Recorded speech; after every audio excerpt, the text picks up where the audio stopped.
ಅಬ್ಬಬ್ಬ! ಊಟ ಮಾತ್ರ ಸಾಕಿತ್ತಪ್ಪ. ನಾನಂತೂ ಹೊಟ್ಟೆ ತುಂಬ ಉಂಡ್ಬಿಟ್ಟೆ. ಹಾಂ, ಅಲ್ಲ, ನಾನು ನಿಜವಾಗ್ಲೂ ಅವರು ಇಂಥ ಹೊಸ ಮನೆ ಕಟ್ಟಿಸ್ತಾರೆ ಅಂದರೆ ನಂಬಕ್ಕೆ ಆಗ್ತಿರ್ಲಿಲ್ಲ ನನಗೆ. ಇಲ್ಲಿ ಕಣ್ಣಾರೆ ನೋಡಿದ ಮೇಲೇ ನನಗೆ ಗೊತ್ತಾಗಿದ್ದು ಇವರು ಮನೆ ಕಟ್ಸವ್ರೆ ಅಂತನ. ಹಂಗಾರೆ ನಾವೇ ಡಮ್ಮಿ ಇವ್ರಿಗಿಂತನ?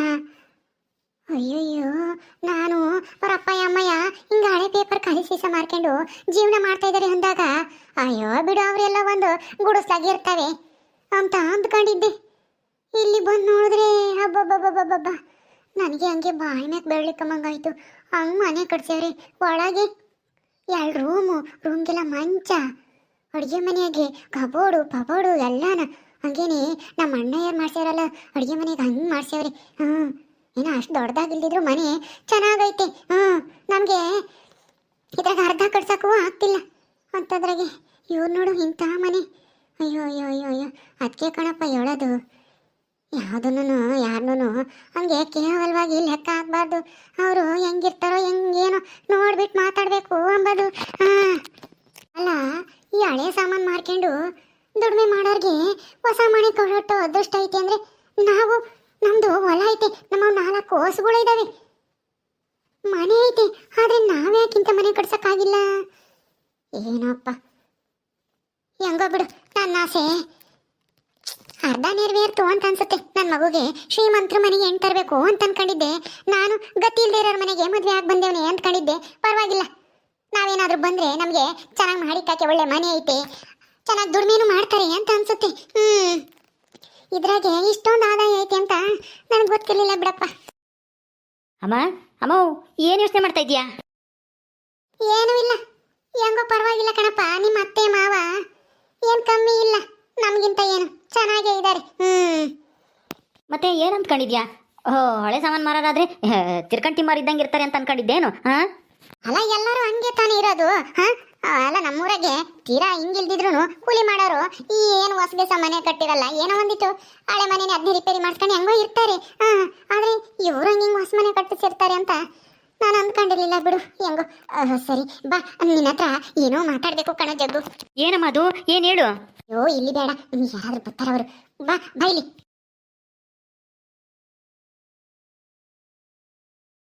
ಏನಮ್ಮ, ಯಾಕೆ ಇಲ್ಲಿ ಕರ್ಕೊಂಬಂದೆ? ಏನು ಹೇಳು? ಯಾಕೆ ಊರಿಗೆ ಹೋಗ್ಬೇಕೆ? ನಾನು ಊರಿಗೆ ಹೋಗ್ತೀನಿ. ಊರಿಗೆ ಹೋಗೋದಕ್ಕೆ ಮೊದಲು ನಿನಗೆ ಏನೋ ಹೇಳಿ ಹೋಗ್ಬೇಕು, ಅದಕ್ಕೆ ಇಲ್ಲಿ ಕರ್ಕೊಂಬಂದಿದ್ದು. ನೀನು ಯಾವಾಗ ಬತ್ತೀಯ? ನನ್ನ ಜೊತೆಗೆ ಬತ್ತೀಯ ಏನೋ ಅವಳು ಅರಿತನ ಕರ್ಕೊಂಡು ನಾಳೆಗೆ ಬತ್ತೀಯ? ಹೌದಾ? ಏನಮ್ಮ ಅದು? ಏನು ಹೇಳು? ಅಯ್ಯೋ, ನಾನು ಬಂದ್ಬಿಡ್ತೀನಿ. ಹರಿತ ಏನು ಇರ್ತಾಳೇನೋ ಜಾಸ್ತಿ ದಿನ ಆದಮೇಲೆ. ಜಾಸ್ತಿ ದಿನ ಏನು, ವರ್ಷದ ಮೇಲೆ 1.5 ವರ್ಷನೇ ಆಯಿತು ಅನಿಸುತ್ತೆ. ಈಗ ತವ್ರ ಮನೆಗೆ ಬಂದವಳೆ, ಅದು ಬೇರೆ ಅವ್ರ ಅಪ್ಪ ಅಮ್ಮಯ್ಯ ಹೊಸ ಮನೆ ಕಟ್ಸವ್ರೆ. 1-2 ದಿವಸ ಇದ್ದು ಬರ್ತಾಳೇನೋ ಅಂತ ಅನಿಸುತ್ತೆ. ನಾನು ಬರ್ತೀನಿ ಬಿಡು. ಹಸುಗಳ್ನ ಅವ್ರು ನೋಡ್ಕೊಂತಾರೆ ಅಲ್ವಾ. ನಾನು ನಾಳೆನೇ ಬರ್ತೀನಿ. ಇವತ್ತು ಹೋಗಂಗಿದ್ರೆ ಹೋಗು. ಅಯ್ಯೋ, ನಾನು ಅದನ್ನ ಹೇಳಿಲ್ಲ ಕಣು. ಅಲ್ಲ, ನಿಮ್ಮ ಅತ್ತೆ ಮಾವನಿಗೆ ಈ ಮನೆ ಮಾತ್ರನಾ ಅಥವಾ ಏನಾದರೂ ಜಮೀನು ಐತೋ ಹೆಂಗೆ? ಏನೋ ಇರ್ಬೇಕೇನೋ, 1-2 ಎಕರೆ ಇರ್ಬೇಕೇನೋ. ಯಾಕಮ್ಮ? ಅದೇ ಖಾಲಿ ಜಮೀನು ಐತೆ. ಆ ನೀರು ಪಾರು ಏನೂ ಇಲ್ಲ. ಇವ್ರೇನು ಏನು ಬೆಳೆಗಿಳೆ ಏನು ಮಾಡಲ್ಲ. ಇವ್ರದ್ದೇನಿದ್ರು ಈ ಗುಜರಿ ವ್ಯಾಪಾರನೇ. ಹೌದಾ? 2 ಎಕರೆ ಐತಾ? ನಿನಗೆ ಗೊತ್ತಾಂಗಾದ್ರೆ ಎಲ್ಲೈತೆ ಗೊತ್ತಿಲ್ಲ ಕಣಮ್ಮ. ಹರಿತಾ ಹೇಳಿದ್ಲು ಅಷ್ಟೇನೆ, ನಾನು ನೋಡಿಲ್ಲ. ನೀನು ಕಳಿಸಿದ್ರೆ ತಾನೇ ನಮ್ಮನ್ನು ಇಲ್ಲಿಗೆ ನೋಡ್ಕೊಂಬರಕ್ಕೆ. ಕಳಿಸ್ತಾನೆ ಇರಲಿಲ್ಲ ನೀನು. ಅಯ್ಯೋ, ಇನ್ಮೇಲೆ ಕಳಿಸ್ತೀನಿ, ಸುಮ್ಮನಿರು. ಒಟ್ಟಿನಲ್ಲಿ ಐತೆ ತಾನೇ, ಗ್ಯಾರಂಟಿನಾ? ಹೌದಮ್ಮ, ಐತೆ. ನೀನು ಯಾಕೆ ಹಿಂಗೆ ಕೇಳ್ತಾ ಇದ್ದೀಯ? ಅವ್ರಿಗೆ ಹೊಲ ಇದ್ರೆ ಎಷ್ಟು ಬಿಟ್ಟರೆ ಎಷ್ಟು, ನಿನಗೇನು ಬರಂಗೈತೆ ಲಾಭ ಇದರಿಂದನಾ? ಗ್ಯಾರಂಟಿನಾ ಅಂತ ಬೇರೆ ಕೇಳ್ತೀಯಲ್ಲ. ಐತೆ ಕಣೋ, ಲಾಭ ಐತೆ. ಈಗ ಕಾನೂನು ಹೆಂಗೈತೆ ಅಂತ ಗೊತ್ತಿಲ್ವೇ ನಿನಗೆ? ಕಾನೂನಾ? ಅಯ್ಯೋ, ಕಾನೂನಿಗೂ ಇವ್ರ ಹೊಲಕ್ಕೂ ಏನು ಸಂಬಂಧ? ಏನು ಮಾತಾಡ್ತಾ ಇದೆಯಮ್ಮ? ನಿನಗೇನು ತಿಕ್ಲಿಡ್ದೈತಾ? ಅಯ್ಯೋ, ಏನೇನೋ ಮಾತಾಡ್ತಾ ಇದೆಯಲ್ಲ. ಬಾ ಹೋಗೋಣ, ನಡಿ. ನೀನು ಊರಿಗೆ ಸುಮ್ಮನೆ ನೋಡಿದ್ದಾಯ್ತು ತಾನೆ. ನಡಿ. ಅಯ್ಯೋ, ನೀನು ಇದ್ದೊಟ್ಟು ತಲೆ ತಿಂಚೆ ಜಾಸ್ತಿನ. ಕಪಾಳಕ್ಕೆ ಬಿಡ್ತೀನಿ ನೋಡಿ ಇವಾಗ. ನನ್ನೇ ಹೋಗು ಅಂತೀಯೇನೋ? ಮತ್ತೆ ನೀನು ಏನೇನೋ ಒಂದಕ್ಕೊಂದು ಸಂಬಂಧನೇ ಇಲ್ಲ, ಏನೇನೋ ಹೇಳ್ತಾ ಇದೆಯಾ. ಅವ್ರಿಗೆ ಹೊಲ ಐತೆ ಅಂದೆ, ಸಂಬಂಧ ಐತೆ ಅಂತೀಯ. ಆಮೇಲೆ ಈಗ ಕಾನೂನು ಏನು ಹೇಳುತ್ತಾ ಗೊತ್ತಾ ಅಂತ ಕೇಳ್ತಾ ಇದೆಯಾ. ಕಾನೂನಿಗೂ ಇವ್ರ ಹೊಲಕ್ಕೂ ಒಂದಕ್ಕೊಂದು ಸಂಬಂಧನೇ ಇಲ್ವಲ್ಲ, ಹಂಗೆ ಮಾತಾಡ್ತಾ ಇದೆಯಾ. ಏಯ್, ಕಪಾಳಕ್ಕೆ ಬಿಡ್ತೀನಿ ನೋಡು, ಬುದ್ಧಿಗೆಟ್ಟಾನೆ, ದಡ್ಡ ನನ್ನ ಮಗನೇ. ಪೂರ್ತಿನ ಕೇಳು, ನಾನು ಏನು ಹೇಳ್ತೀನಿ ಅಂತಾನ, ಆಮೇಲೆ ಮಾತಾಡಿವಂತೆ. ಸರಿ ಹೇಳು, ಅದೇನು ಅಂತ. ಏನೂ ಇಲ್ಲ, ಈಗ ಕಾನೂನು ಹೆಂಗೆ ಹೇಳಿರೋದು, ಹೆಣ್ಮಕ್ಳಿಗೂ ಸಮಾನ ಹಕ್ಕು ಬರುತ್ತೆ ಅಂತ. ಹೌದು, ನನಗೂ ಗೊತ್ತು. ಅದನ್ನ ಯಾಕೆ ಹೇಳ್ತಾ ಇದ್ದೀಗ? ಏಯ್, ಈಗ ನಿನ್ನ ಹೆಂಡತಿ ಹರಿತನ್ಗೆ ನಿಮ್ಮ ಮಾವ ಅತ್ತೆದು ಆಸ್ತಿ ಐತೆ ತಾನೆ, ಅವರಿಗೆ ಗಂಡ್ಮಗ ಒಬ್ಬನ ಏನೋ ಐದನೆ ಅಂತ ಹೇಳಿದೆ ತಾನೆ. ಹೂನಮ್ಮ ಅವನು ಅಲ್ಲೆಲ್ಲ ಬೇರೆ ಕಡೆಗೇನೋ ಅದೇ ವ್ಯಾಪಾರ ಮಾಡ್ಕೊಂಡು ಇದ್ದಾನಂತೆ ಬರ್ತಾನೆ ಅವಾಗವಾಗ ಒಂದು ವಾರಕ್ಕೊಂದ್ಸಲ. ಅವನೊಬ್ನೇ ತಾನೆ, ಹಂಗಾದ್ರೆ ಹರಿತುಗೂ 1 ಎಕರೆ ಸಿಗುತ್ತೆ. ಆಮೇಲೆ ಮನೆ ಅದ್ರಾಗೂ ಇವಳಿಗೂ ಭಾಗ ಬರಬೇಕು. ಅದಕ್ಕೇನೆ ಹರಿತನ್ಗೆ ಹೇಳ್ಬಾ, ಈಗ್ಲೇನೆ ನಿಮ್ ತವ್ರ ಮನೆ ಆಸ್ತಿನ ಕೇಳು, ನಿನಗೂ ಅರ್ಧ ಬರ್ಬೇಕು ಅಂತನ ಹೇಳಿ ಬಂದ್ಬಿಡು. ನಾವೂನು ಇಂಥದ್ದೇ ಒಂದ ಮನೆ ಕಟ್ಸೋಣ. ಮನೇನಾ? ನೆಂಟ್ರು ದುಡ್ಡಾಗೆ ಮನೆ ಕಟ್ಟಿಸ್ಬೇಕು ಅಂತ ಯೋಚನೆ ಮಾಡ್ತಿದ್ಯಲ್ಲ ಮಾವು, ನಿನ್ಗೇನು ಬಂದಿರೋದು ಒತ್ತು? ಹ್ಞೂ ಕಾಣ, ಹಂಗೇನೆ. ನೀನಂತೂ ದುಡಿಯಲ್ಲ, ನಿಮ್ಮ ಅಪ್ಪ ಅಂತೂ ದುಡಿಯಲ್ಲ. ಇಂಥ ಮನೆ ಕಟ್ಸಕ್ಕಂತೂ ನಮ್ಮ ಕೈಲಿ ಈ ಜನ್ಮದಲ್ಲಿ ಆಗಲ್ಲ, ದುಡ್ಡು ಕಟ್ಟುತ್ತೀವಿ ಅಂದ್ರೆ. ಅದಕ್ಕೆ ಇಂಥವು ಯಾವಾದ್ರೂ ಕಟ್ಟರು ಹುಡಿಕೇಬೇಕು. ನಿನಗೆ ಗೊತ್ತಾಗಲ್ಲ, ಸುಮ್ಮನಿರು, ನಾನು ಹೇಳಿ ಮಾತು ಕೇಳು. ಏನು ಕೇಳೋದು ನಿನ್ ತಲೆ? ಹಂಗೆಲ್ಲ ಕೇಳಕ್ ಹೋದ್ರೆ ನಮಗೆ ಮರ್ಯಾದೆ ಇರಲ್ಲ. ನೀನು ಬರೀ ಇಂಥ ಬುದ್ಧಿನೇ ಅಷ್ಟೇ ನಿಂದು, ಯಾವಾಗಲೂ ಸಣ್ಣ ಬುದ್ಧಿನೇ ನಿಂದು, ದೊಡ್ಡದಾಗಿ ಯೋಚನೆ ಮಾಡೋ ಅಂಥದ್ದೇ ಇಲ್ಲ ನಿನಗೆ. ಎಲ್ಲೂ ಹೋಗಿದ್ರು ನಿನಗೇನು ಬರುತ್ತೆ ಲಾಭ ಅಂತನ ಯೋಚನೆ ಮಾಡ್ತಿರ್ತೀಯ ಅಲ್ವೇ? ಮುಚ್ಚೋ ಬಾಯಿ ಸಾಕು. ನಂಗೆ ಇವನು ದೊಡ್ಡದಾಗಿ ವೇದಾಂತ ಹೇಳ್ದಂಗೆ ಹೇಳ್ತಾ ಇದ್ದಾನೆ. ಅಲ್ಲ ನೀನು ಇವ್ರು ದುಡ್ದಿರಲ್ಲ ನಿಮ್ಮ ಅತ್ತೆ ಮಾವ, ಹಂಗಾದ್ರೂ ದುಡ್ದು ಒಂದಿಟ ಸಂಪಾದನೆ ಮಾಡಿ ಹಿಂಗ್ ಮನೆ ಕಟ್ಸಿದ್ರೆ ನಾ ಯಾಕೋ ಹಿಂಗೆಲ್ಲ ಕಟ್ರು ಹುಡಿಕೊಂತಿದ್ದೆ? ಹೇಳು, ನಿಮ್ಮ ಅಪ್ಪ ಏನು ಅಂತವನೆ, ನೀನು ಅಂತವನೆ. ಅದಕ್ಕೆ ಮತ್ತೆ ಏನಾದ್ರೂ ಮಾಡಿ ನಾವು ಒಂದಿಟ್ಟು ಮುಂದಕ್ಕೆ ಬರ್ಬೇಕು ಅಂತ ನೋಡ್ತಾ ಇದ್ದೀನಿ. ಅದಕ್ಕೆ ಮತ್ತೆ ಹಂಗೆಲ್ಲ ಯೋಚನೆ ಮಾಡಿನೇ ನೀನು ಇನ್ನೂ ಅಲ್ಲೇ ಇದೆಯಾ? ಇವರೆಲ್ಲ ಮುಂದಕ್ಕೆ ಹೋಗ್ಯವ್ರೆ.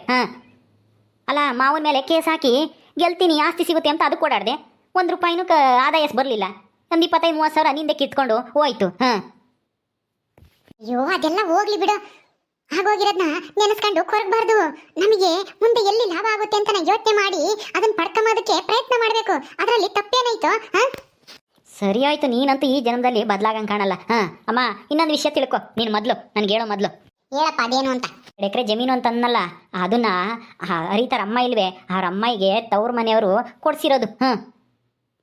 ಅವ್ರೂರಲ್ಲಿ ಅವ್ರಿಗೇನೋ ಗಂಡು ಮಕ್ಳು ಇಲ್ವಂತೆ, ಅಲ್ಲಿ ಮಾರಿ ಇಲ್ಲಿ ಹೊಲ ಕೊಡಿಸಿದ್ದಾರೆ. ಅವಾಗ ಅದು ನಾವು ಕೇಸ್ ಹಾಕಕ್ಕೂ ಬರಲ್ಲ, ಕೇಳಕ್ಕೂ ಆಗಲ್ಲ. ಹೌದೇನೋ? ಅಯ್ಯೋ ದೇವ್ರೆ, ನಾನೇನೋ ಲೆಕ್ಕ ಹಾಕೊಂಡಿದ್ನಲ್ಲ, ಎಲ್ಲ ಉಲ್ಟಾ ಪಲ್ಟಾ ಮಾಡ್ತಾ ಇದ್ಯಾ? ನಿಜನೇನೋ? ಹೌದಮ್ಮ, ನಿಜಾನೇ. ಅವ್ರ ಮನೆ ಐತಲ್ಲ, ಮನೆ ಅದನ್ನ ಜಾಗನ ತಗೊಂಡು ಅವ್ರಪ್ಪ ಯಾಕೆ ಕಟ್ಸಿರೋದು. ಅಂದಮೇಲೆ ಅದ್ರ ಮೇಲೆ ಕೇಸ್ ಹಾಕಕ್ಕೂ ಆಗಲ್ಲ, ಕೇಳಕ್ಕೂ ಆಗಲ್ಲ. ಗೊತ್ತಾಯ್ತಾ? ಅಲ್ವೋ, ಹರಿತನ್ಗೆ ಹೇಳು, ನಿಮ್ಮ ಅಮ್ಮ ಅಪ್ಪ ಏನ ಆಸ್ತಿಗೆ ಭಾಗ ತಗ ನೀನು ಅಂತಾನ. ಕೇಳ್ತಾಳ ಅವಳು? ಅವಳು ಕೇಳಲ್ಲಮ್ಮ. ನೀನು ಸುಮ್ಮನೆ ಹೇಳಿ ಆಮೇಲೆ ಬೈಸ್ಕೋಬೇಡ. ಸುಮ್ಮನೆ ಬಾ, ನಡಿ ಮಂತಕ್ಕೆ. ಏನಂಗೆ ಎಲ್ಲೋದ್ರೂ ನೀನು ಬುದ್ಧಿ ಬಿಡಲ್ಲ ನೋಡು. ಹೌದಪ್ಪ, ಹೌದು. ಏನ್ ಮಾಡೋದು? ನಿನ್ನಂತ ಮಗನ ಎತ್ತಿರಕ್ಕೆ ಇಂಥ ಬುದ್ಧಿ ಮಾಡ್ಲೇಬೇಕು, ಎಲ್ಲರ ಹತ್ರ ಬೈಸ್ಕೊಂಬ್ಲೇಬೇಕು. ನೀನು ನೆಟ್ಟಗಿದ್ದು ದುಡ್ದು ಸಂಪಾದನೆ ಮಾಡಿದೆ, ನಾನು ಯಾಕೋ ಹಿಂಗೆಲ್ಲ ಯೋಚನೆ ಮಾಡ್ಬೇಕಾಗಿತ್ತು? ನಿಮ್ಮಪ್ಪಯ್ಯನು ಅಂತಾನೇನೆ, ನೀನು ಅಂತವನೇ, ಇಬ್ರು ಅಂತವರಾದ್ರೆ ನಾನೇ ಹೆಂಗ್ಸಾಗಿ ನಾನೇನು ಮಾಡ್ಬೇಕು? ನನ್ನ ಕೈಲಾದ ನನ್ನ ಬುದ್ಧಿ ಉಪಯೋಗಿಸಿ ಏನಾದ್ರೂ ಮಾಡೋಣ ಅಂತ ಹೋಗ್ತೀನಿ. ಏನ್ ಮಾಡ್ತೀಯಾ? ಅದ್ಯಾವುದು ಕೈ ಗೂಡ್ತಾನೆ ಇಲ್ಲ. ನೀವು ನೆಟ್ಟಿಗಿದ್ರೆ ನಾನು ಯಾಕೆ ಹಿಂಗೆಲ್ಲ ಯೋಚನೆ ಮಾಡ್ಬೇಕಾಗಿತ್ತು? ನಾನು ಮಹಾರಾಣಿ ಇದ್ದಂಗೆ ಇರ್ತಿದ್ದೆ. ನಿಮ್ ದೊಡ್ಡಮ್ಮ ಇದ್ದಾಳಲ್ಲ ಹಂಗೆ. ಅವಳು ಏನು ಬೇಡ ನನಗೆ ತವ್ರ ಮನೆ ಗಿವ್ರ ಮನೆದು, ನೀನ್ ಬೇಕಂದ್ರೆ ತಗ ಅಂತ ಸುಮ್ಮನಾದ್ಲು. ನಾನು ಹಂಗೆ ಸುಮ್ಮನಾಗ್ತಿದ್ದೆ. ನೀವಂಗ್ ಸಂಪಾದನೆ ಮಾಡಿ ಒಳ್ಳೆ ಮನೆ ಕಟ್ಸಿ ಒಳ್ಳೆ ಆಸ್ತಿ ಸಂಪಾದನೆ ಮಾಡಿದ್ದೆ. ಬಿಡ್ರಿ, ನನ್ನ ಕಷ್ಟ ನಿಮ್ಗೆ ಏನು ಅರ್ಥ ಆಗುತ್ತೆ? ನಾನು ಯಾಕೆ ಹಿಂಗೆಲ್ಲ ಯೋಚನೆ ಮಾಡ್ತೀನಿ ಅಂತ ನಿಮ್ಗೆ ಗೊತ್ತಿಲ್ಲ. ನಡಿ ಬರನೇ ಇಷ್ಟು ಬಿಡು. ಅದೇನೋ ಹೇಳ್ತಾರಲ್ಲ, ಪಾಪಿ ಸಮುದ್ರಕ್ಕೆ ಹೋದ್ರೂ ಮೊಣಕಾಲು ಗಂಟೆ ನೀರು ಅಂತನ, ಹಂಗಾಯ್ತು. ನಾನು ಏನೇ ಯೋಚನೆ ಮಾಡಿ ಏನೇ ಪ್ಲಾನ್ ಮಾಡಕ್ ಹೋದ್ರೂ ಯಾವುದು ಕೈ ಹಿಡಿತಾ ಇಲ್ಲ. ನಾನೇನು ಮಾಡಲಿ? ಅದಕ್ಕೆ ಹಿಂಗೆಲ್ಲ ಯೋಚನೆ ಮಾಡ್ತೀನಿ. ನೀನು ಅರ್ಥ ಮಾಡ್ಕೊಂಬಲ್ವಲ್ಲ. ನಡಿ ಹೋಗ್ತೀನತ್ತ ಊರಿಗೆ ನಾನು. ಇದನ್ನೆಲ್ಲ ನೋಡಿ ಹೊಟ್ಟೆ ಹುರ್ಕೊಂಬತ್ತೀನಿ. ನಾನು ಅಲ್ಲೇ ಇದ್ದಿದ್ರೆ ಎಷ್ಟೋ ಚೆನ್ನಾಗಿರೋದು ಅನ್ನಿಸ್ತೈತಿ. ಅಮ್ಮ ಅಮ್ಮ, ನಮ್ಮ ಅಮ್ಮಗೆ ಏನು ಹೇಳಿದ್ರು ಕಷ್ಟನಪ್ಪ. ಹಿಂಗೆ ಹೇಳಿದ್ರೆ ಹಂಗೆ ಅನ್ನತ್ತೆ, ಹಂಗೆ ಹೇಳಿದ್ರೆ ಹಿಂಗೆ ಅನ್ನತ್ತೆ. ಈಗ ನೋಡು, ಬೇಜಾರು ಮಾಡ್ಕೊಂಡು ಹೋಯ್ತು. ನಾವು ಸಂಪಾದನೆ ಮಾಡ್ತಾ ಇದ್ದೀವಿ, ಆದ್ರೆ ಏನು ಮಾಡೋದು? ಯಾವುದು ಕೈಯಾಗಿ ನಿಲ್ತಾ ಇಲ್ಲ. ನಮಗೂ ಅದೃಷ್ಟ ಬಂದಾಗ ನಾವು ಕಟ್ತೀವಿ. ಅದನ್ನು ಅರ್ಥ ಮಾಡ್ಕೊಂಡೆ ಸುಮ್ಮನೆ ಬೇರೆಯವ್ರಿಂದ ಸಂಪಾದನೆ ಮಾಡ್ಯಾರೆ, ಅಲ್ಲ ಹೊಸ ಮನೆ ಕಟ್ಸ್ಯಾರೆ ಅಂತ ಈ ಹೊಟ್ಟೆ ಹುರ್ಕೊಂಡ್ರೆ ಏನು ಬರಂಗೈತೆ ಈ ಅಮ್ಮಗೆ? ಹೋಗತ್ತ. ಓಕೆ ಸ್ನೇಹಿತರೆ, ಈ ವಿಡಿಯೋನ ಇಲ್ಲಿ ಮುಗಿಸ್ತಾ ಇದ್ದೀವಿ. ಈ ಕಥೆಯನ್ನು ಮುಂದುವರಿಯುತ್ತೆ. ನಿಮ್ಮೆಲ್ಲರಿಗೂ ವಿಡಿಯೋ ಇಷ್ಟ ಆದರೆ ಲೈಕ್ ಮಾಡಿ, ಶೇರ್ ಮಾಡಿ. ಹಾಗೆ ಇನ್ನು ಯಾರ್ಯಾರು ನಮ್ಮ ಚಾನಲ್ ಸಬ್ಸ್ಕ್ರೈಬ್ ಮಾಡ್ಕೊಂಡಿಲ್ವೋ ದಯವಿಟ್ಟು ಸಬ್ಸ್ಕ್ರೈಬ್ ಮಾಡ್ಕೊಳ್ರಿ. ಮುಂದಿನ ವಿಡಿಯೋದಲ್ಲಿ ಸಿಗ್ತೀವಿ. ನಮಸ್ಕಾರ.